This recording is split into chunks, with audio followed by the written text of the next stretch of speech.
compromisso com essa semana de oração é às 22 horas. Se vocês entrarem na sala e não me verem lá, vocês podem se escandalizar, podem achar que eu pequei, eu vou estar dormindo. Meu compromisso às 5 da manhã, às 22 eu estou lá.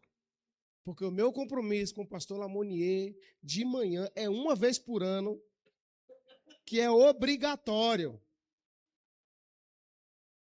Que ele me faz ir virado e subir uma montanha todo ano.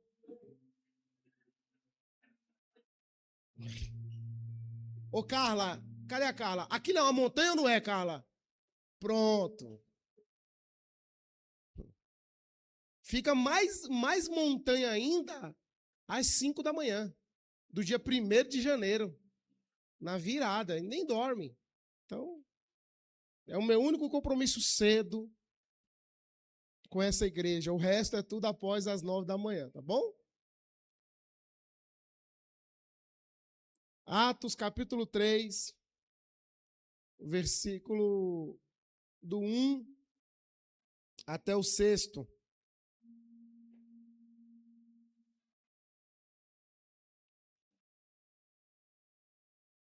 Atos capítulo 3, versículo é o 1º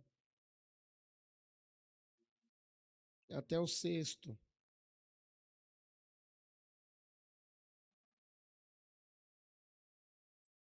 Certo dia, Pedro e João estavam subindo ao templo na hora da oração, às 3 horas da tarde. Estavam sendo levados para a porta do templo, chamada Formosa, um aleijado de nascença, que ali era colocado todos os dias para pedir esmolas aos que entravam no templo. Vendo que Pedro e João iam entrar no pátio do templo, pediu-lhes esmolas.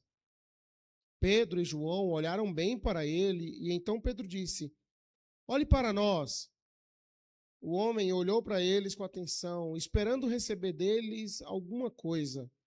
Disse Pedro: não tenho ouro nem prata, mas o que tenho, isto lhe dou. Em nome de Jesus Cristo Nazareno, ande. Até aí, tá bom? Feche os seus olhos por um momento. Senhor, em nome de Jesus, obrigado. Obrigado por teu amor e por tua misericórdia, Senhor. O Senhor é bom e a sua graça dura para sempre. A minha oração aqui, Pai, é a mesma que eu sempre faço. Que eu não atrapalhe a tua mensagem, mas que eu seja simplesmente um canal para falar aquilo que o Senhor quer. Em nome de Jesus. Amém. E graças a Deus. Ô, Julião, cadê o Júlio? É com gás essa aqui? É não? Então tá batizado, hein? Ele falou assim, eu achei uma garrafinha para você. Eu falei, ah, beleza. Deve ter ido comprar uma garrafinha na Voz. Ó, fechou forte ainda, ó.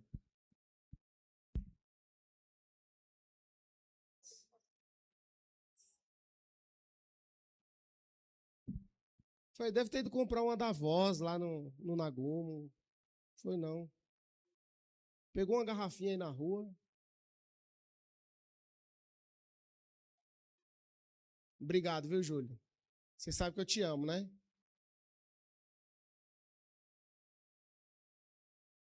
Gente, hoje é o culto compartilhar.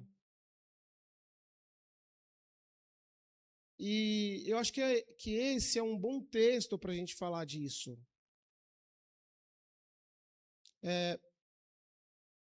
Porque eu acredito que todos nós já tivemos a experiência de estarmos ou passarmos por algum lugar e alguém pedir uma esmola para a gente. Quem já teve essa situação, levanta a mão para saber. Pronto. Todo mundo já teve essa experiência. Está saindo de uma padaria, ou de um restaurante, ou qualquer coisa do tipo. E alguém sentado ali na calçada e pede uma esmola. Às vezes a gente dá, às vezes não, e aí cada um, cada um. O mérito aqui não é esse. Agora, a pergunta que eu já faço no início é: o que nós temos compartilhado para aqueles que nos pedem algo?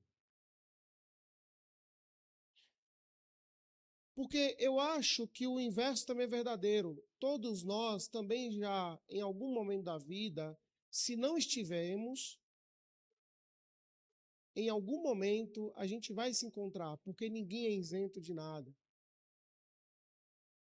Todos nós, em algum momento da vida, estivemos também no lugar daquele que pede. Pode não ser dinheiro, mas já estivemos nessa situação. Daquele que precisa.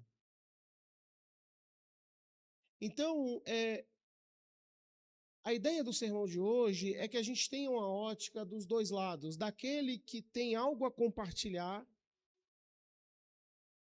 mas também do lado daquele que precisa de algo. Então, que a gente possa hoje entender um pouco disso. Né? Talvez você esteja hoje na condição daquele que compartilha ou que pode compartilhar. Talvez você esteja na condição daquele que precisa. E aí, ao decorrer do sermão, você vai se identificando em qual desses personagens é melhor para o teu contexto atual e que Deus fale contigo nessa manhã sobre esse texto. Mas antes disso, o protagonista desse versículo que a gente leu, que é Pedro, antes de ser esse Pedro que tem essa autoridade de dizer para aquele que pede esmola, levanta, anda, não tenho ouro, não tenho prata, mas o que eu tenho eu te dou. Antes de ser esse Pedro, ele era, Valdir, Simão, um pescador, um homem simples, um homem trabalhador, um homem ocupado com a sua vida profissional, um homem que tinha que sair de casa cedo e voltar para casa com seu alimento, senão ele nem a sua família comeria. Simão era um cara intenso, mas na mesma proporção imaturo. Simão era um cara apaixonado. Tudo que ele fazia era com paixão, mas na mesma intensidade que ele era apaixonado, ele era inseguro. Simão era um cara que ainda era governado pela carne.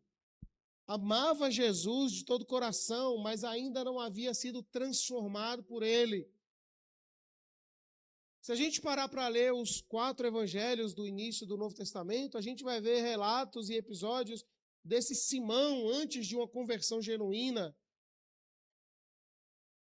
que tem a capacidade de andar sobre as águas como um ato de fé profunda, mas no mesmo instante tem a capacidade de duvidar daquele que o sustentava sobre as águas.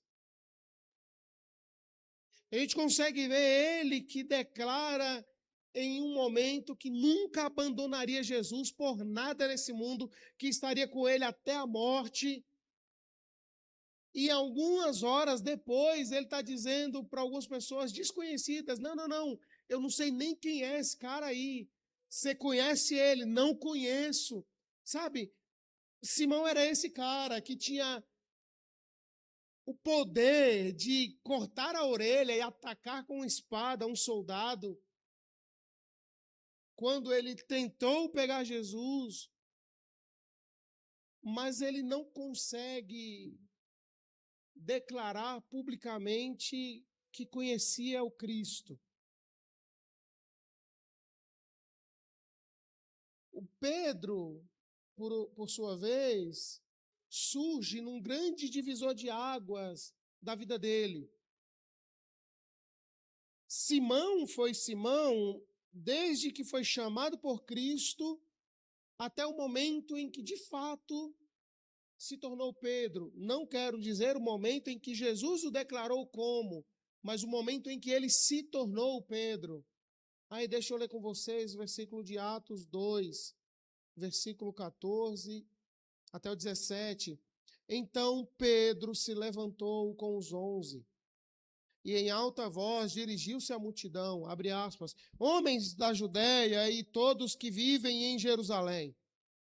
Deixe-me explicar isso para vocês. Ouçam com atenção. Estes homens não estão bêbados, como vocês supõem. Ainda são 9 horas da manhã.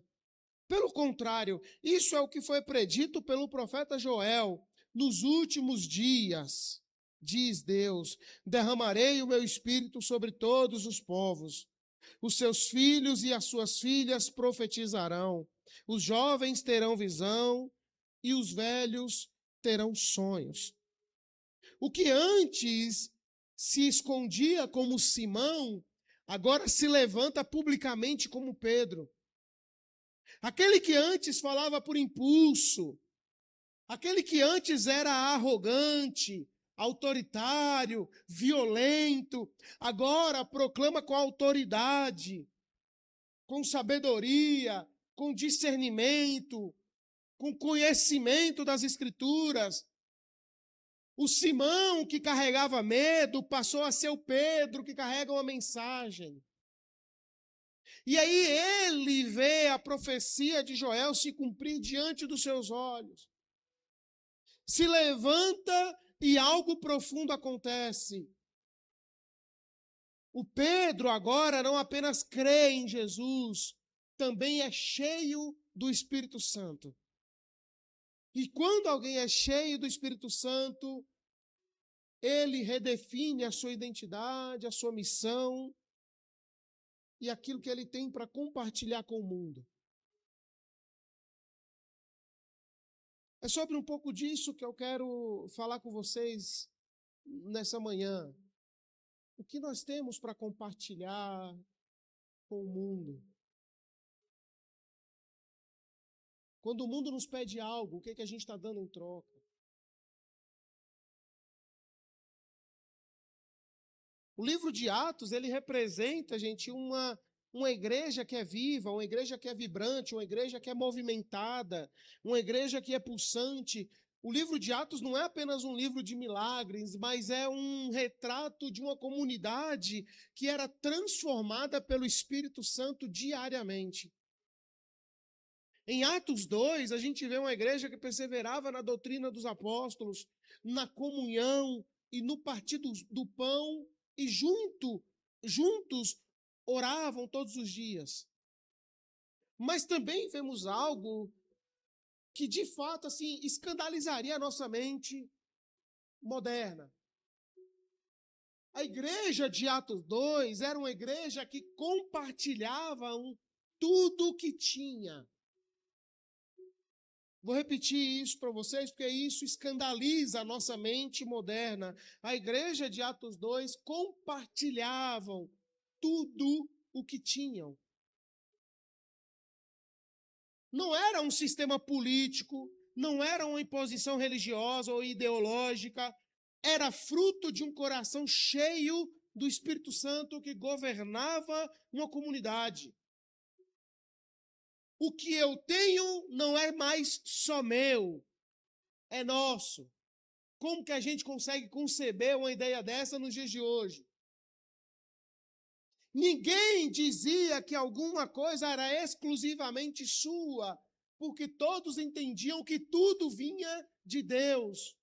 Então, se tudo vem de Deus, não é meu, é da comunidade, é nosso. Aí, nesse ambiente, os milagres se multiplicam. Enfermos são curados, demônios são expulsos, multidões são alcançadas, as vidas são restauradas, casamentos são refeitos, a igreja cresce não apenas pelo que prega, mas pelo que vive no seu dia a dia. Guarde uma coisa no seu coração, e aí é para você anotar também, Isa. O poder espiritual caminha lado a lado com a nossa responsabilidade comunitária. O poder espiritual caminha lado a lado com a nossa responsabilidade comunitária.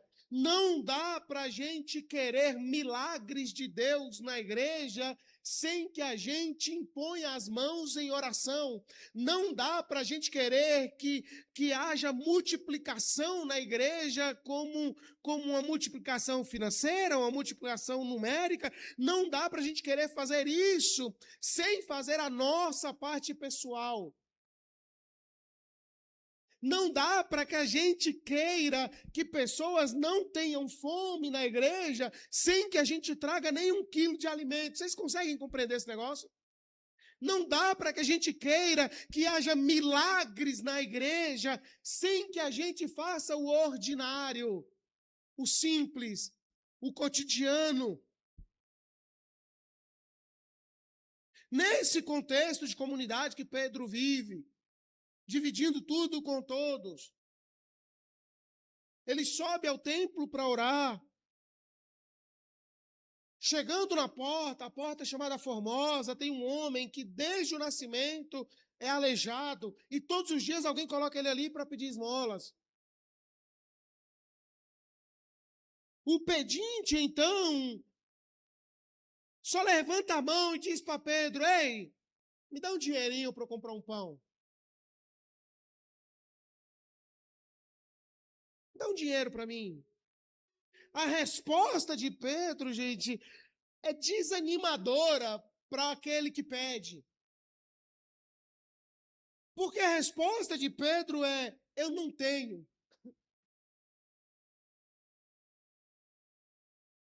Eu não sei se você já passou por a situação de estar precisando pagar alguma coisa, sei lá. E aí você se lembra daquele cara, daquela menina, daquele amigo, daquela amiga, e você fala assim: se eu ligar, ele vai ter para me ajudar. E aí você liga. O meu é o Marconi. Sempre que o negócio aperta, Marconi, me arruma R$1.000 agora. 90% das vezes ele não tem, pastor. Mas eu ligo.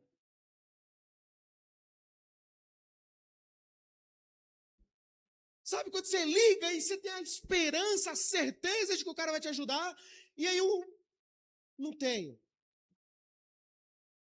Não tenho. A frustração é gigante. Porque você joga todas as suas fichas e todas as suas expectativas em alguém que você tem absoluta certeza de que vai poder te ajudar.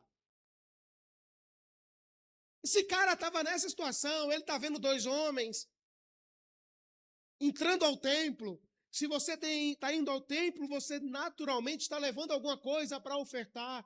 Se você está levando alguma coisa para ofertar, o que custa dividir? Então, assim, o pedido eu faço. Tem alguma coisa para mim? A resposta é angustiante e desanimadora. Não tenho. Só que se acabasse aí, a gente teria um problema, porque de fato alguém ficaria sem absolutamente nada. Mas a resposta de Pedro, ela tem uma vírgula e continua: eu não tenho ouro nem prata, que é o que você quer agora. Isso que você está me pedindo, eu não tenho. Mas a melhor parte da resposta é o que ele tem. O que você quer que muda o teu momento, eu não tenho. O que você quer que é capaz de mudar a tua situação por umas horas, talvez por um dia, eu não tenho. Mas eu tenho algo que pode mudar a tua vida como um todo. Eu tenho algo que pode mudar a tua história como um todo. Você está vivendo assim todos os dias até hoje. Hoje você me pediu ouro e prata. Não tenho, mas eu tenho um nome que pode fazer você viver muito melhor. É esse nome que eu te dou, em nome de Cristo. Levanta.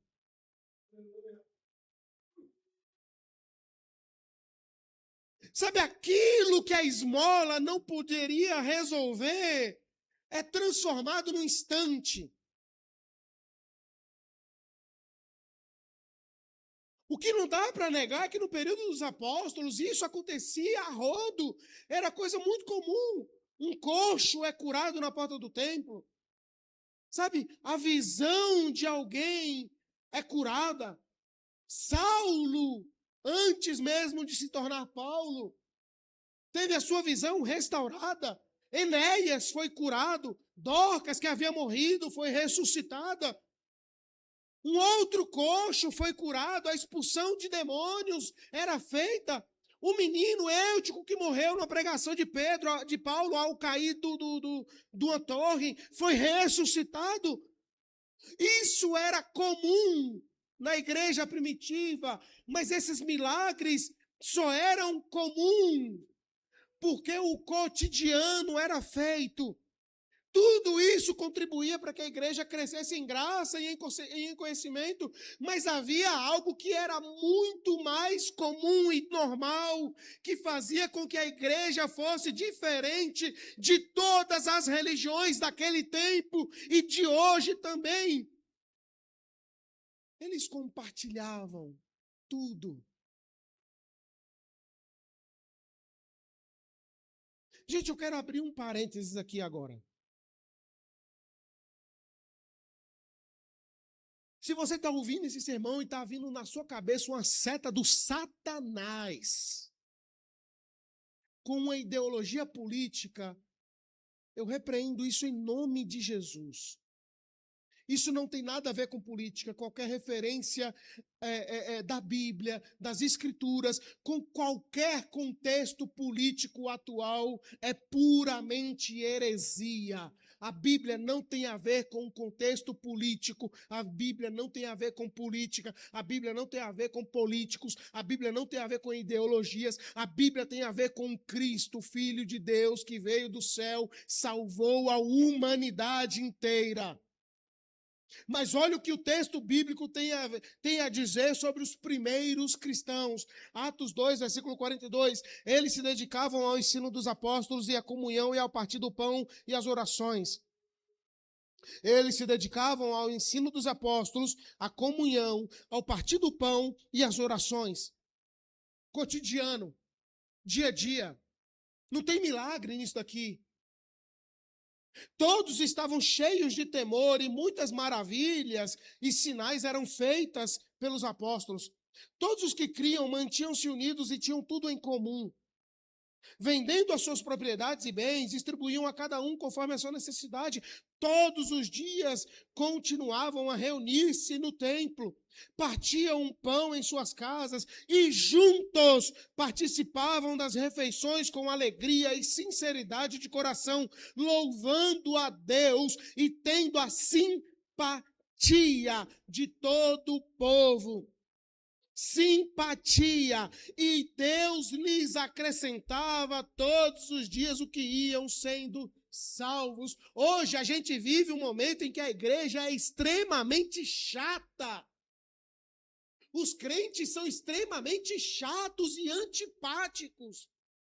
Sabe, você senta para falar com o cara, ele não consegue ouvir o teu ponto de vista, ele já manda, está repreendido em nome de Jesus. Eu vou tirar esse demônio da tua vida. Aí já quer pôr a mão na tua cabeça.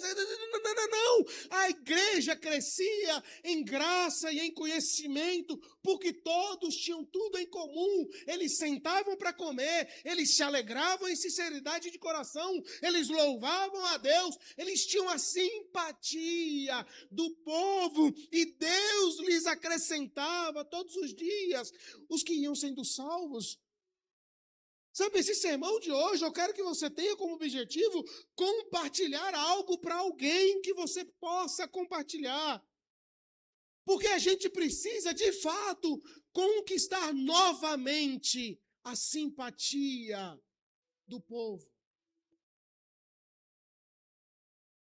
De novo, não tem a ver com política. Eu quero que os políticos, ideologia política, esquerda, direita, centro, o escambau a quatro, tudo que se lasca, eu não tenho a ver com isso. A minha religião é Cristo. O resto é conversa. ok? Mas a gente precisa entender que o papel da igreja não é se envolver com esse tipo de coisa. O papel da igreja é trazer e levar salvação a todos os que precisam. Aí, a gente lê o texto em que Pedro está subindo ao templo e diz: olha para nós. Cara, me dá ouro, me dá prata, não tenho. O que eu tenho te dou, é isso. Levanta, segue tua vida. Aquele Pedro que era bicudo, que era impulsivo, que era brabão, que era... Agora tem uma rotina diária de oração no templo, rotina, oração, coisas que não tem a ver com milagres.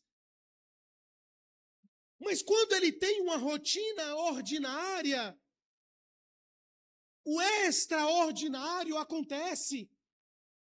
Sabe, se a gente ora todos os dias, quando a gente precisar exercer a fé que a gente tem, isso se torna comum, porque o ordinário está sendo feito.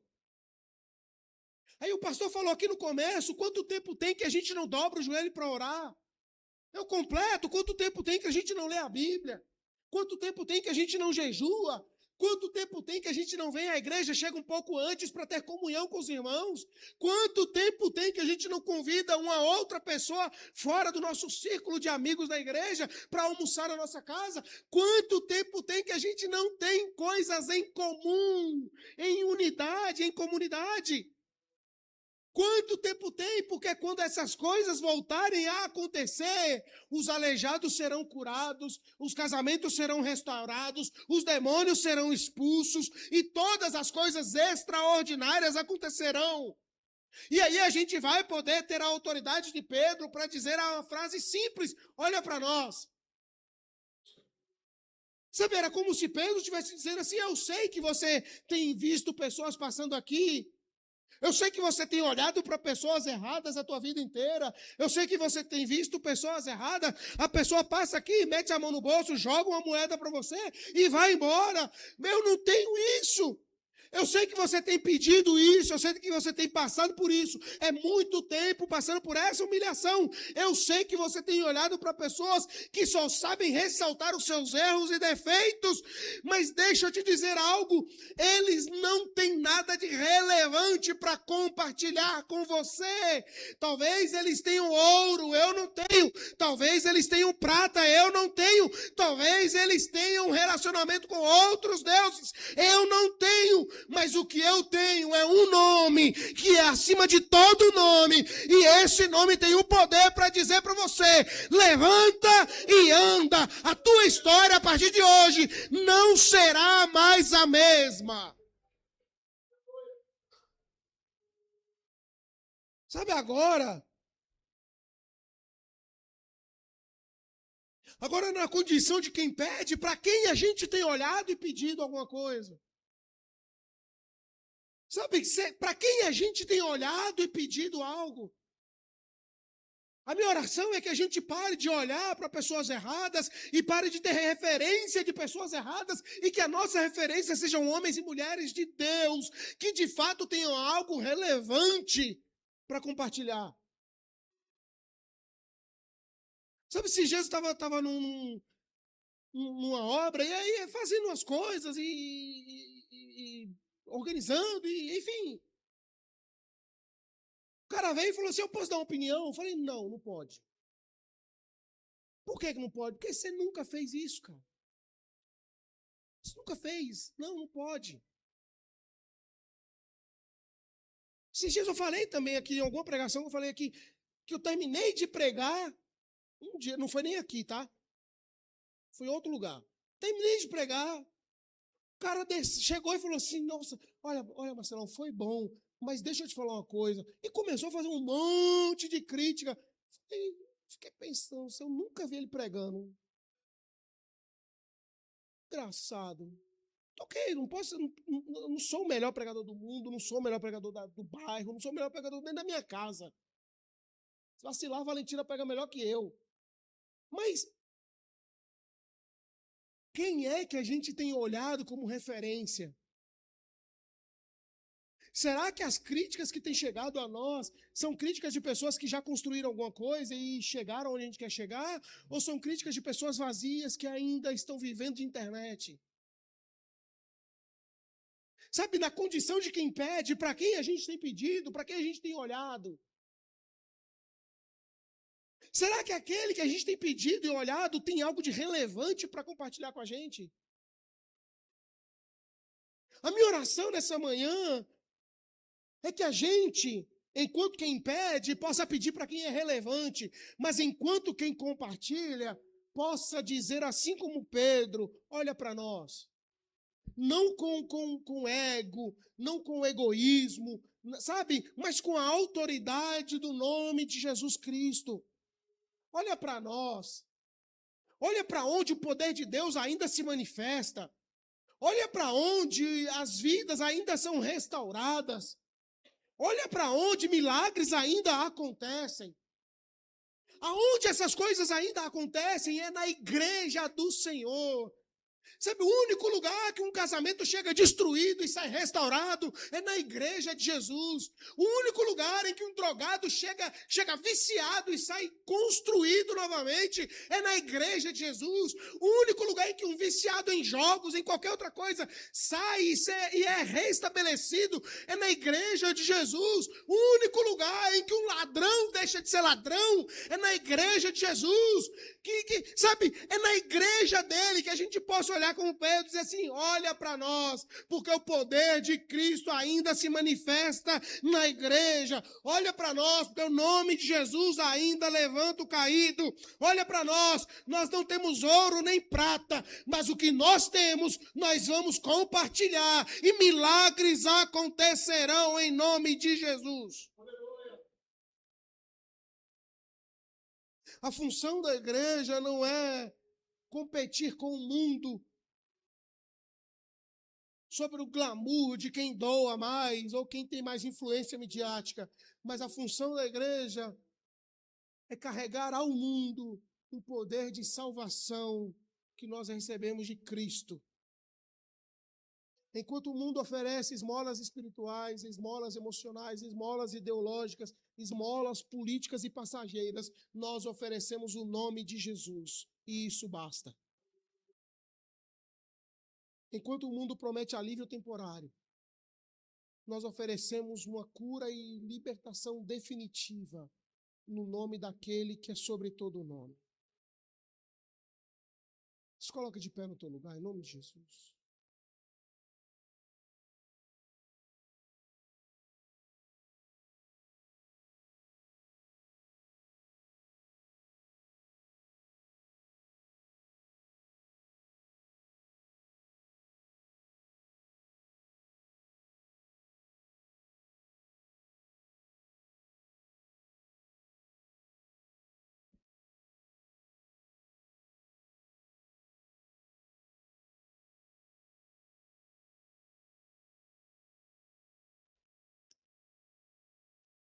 Deixa eu ler um texto para você.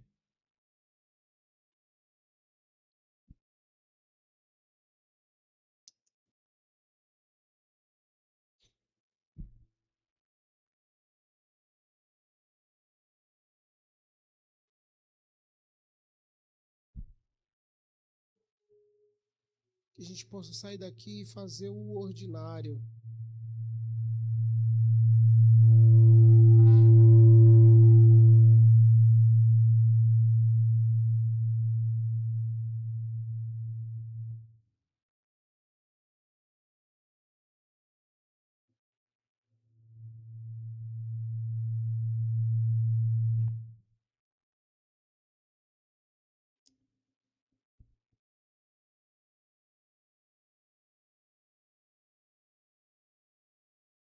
Então o Senhor se mostrou zeloso da sua terra. Joel capítulo 2. E compadeceu-se do seu povo. E o Senhor, respondendo, disse ao seu povo: Eis que envio o trigo e o mosto, o azeite, e deles sereis fartos. E vós não entregareis mais ao opróbrio entre os gentios. Mas removerei para longe de vós o exército do norte, lançá-lo-ei a uma terra seca e deserta, a sua frente para o mar oriental e a sua retaguarda para o mar ocidental. E subirá o seu mau cheiro e subirá a sua podridão, porque grandes coisas o Senhor fez. Não temas, ó terra, regozija-te e alegra-te, porque o Senhor fez grandes coisas. Não temais, animais do campo, porque os pastos dos desertos reverdecerão, porque o arvoredo dará seu fruto, e a vide e a figueira darão a sua força. E vós, filhos de Sião, regozijai-vos e alegrai-vos no Senhor vosso Deus, porque ele vos dará em justa medida a chuva temporã. Fará descer chuva no primeiro mês, e a temporã e a seródia. As eiras se encherão de trigo, e os lagares transbordarão de mosto e azeite.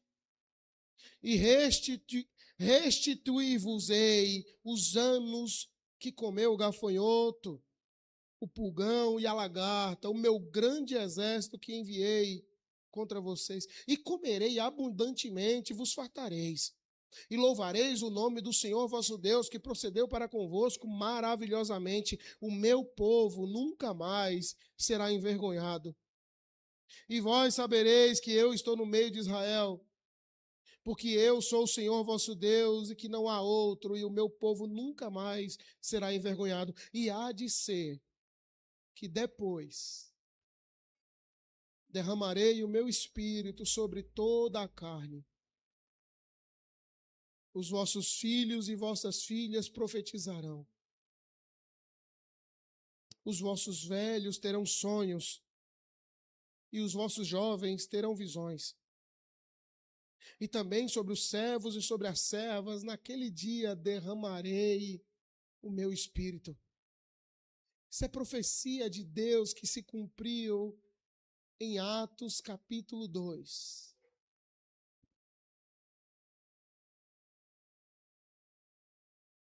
E ele está dizendo que toda a terra se encherá do espírito dele.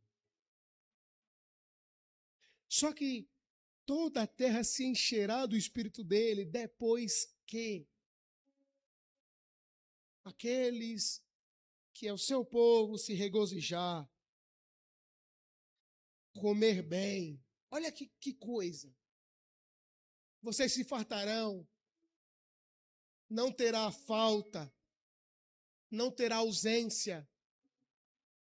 Vocês louvarão meu nome, vocês comerão juntos, cantarão louvores, e depois eu derramarei o meu espírito. Sabe, tem algo ordinário sendo feito para que o ordinário aconteça.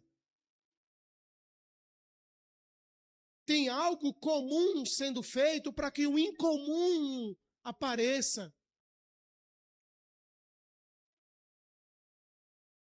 Sabe, gente, tem muita coisa que a gente precisa fazer como igreja no âmbito ordinário, no âmbito cotidiano, para que depois disso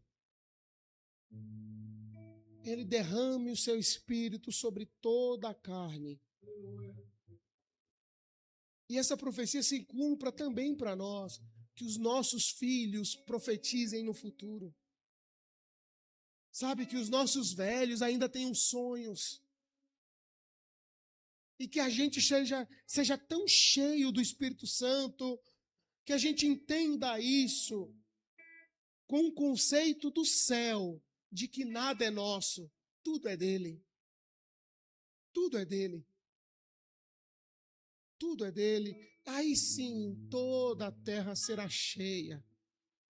A gente vai ser cheio, a nossa casa será cheia, a nossa família será cheia, a nossa igreja será cheia, todos seremos cheios do Espírito Santo de Deus. Feche os seus olhos por um momento, vai.